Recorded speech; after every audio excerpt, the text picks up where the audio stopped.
Достар, барлықтарыңызға қайырлы таң, қалдарыңыз қалай? Мен ашқа уақыт болып қойдым, сағат таңғы 4 болды. Мен 3:30-да тұрдым.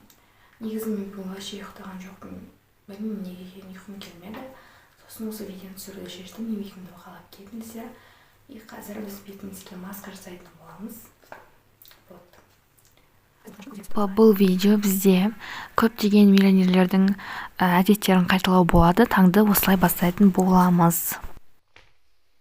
Самопрограммирование, яғни жоспар құрамыз және самопрограммирование жасайтын боламыз. Жалпы самопрограммирование дейміз өзіңнің армандарыңды орындалған күйде жазу.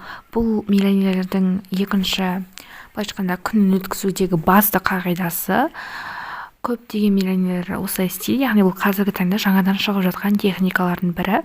Мен де бұны істеймін және өзімде сенемін. Жалпы бірінші таңды негізі телефонмен бастамаған жөн. Сол себепті дәл осылай бетіме күтім жасап, жоспар құрып, шүкіршілік айтып самопрограммирование бастадым.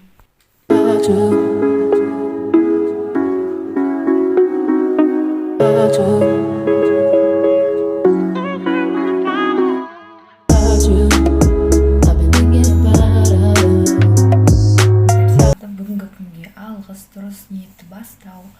Мен күнделікті 5 минут тыңдайтынмын. Бүгін 15 минут тыңдап, кәдімгідей керемет болып қалдым. Бетімде свежий, күшті болып тұр. Енді қазір таңғы жаттығу жасайтын боламын. Таңғы сағат 4:53. Таңғы растяжка жасаймын. Растяжка жасап біткеннен кейін мен сағындым ғой дедің-ау, жаным маған. Бұлт көрдің бе таулардан мамырлаған. Сол менің ақ жанымның ақ жалыны. Аулақта ауылымнан дамылдаған мен деп ойла самал боп. Ол өте бізде маңыздысы ол таңғы ас.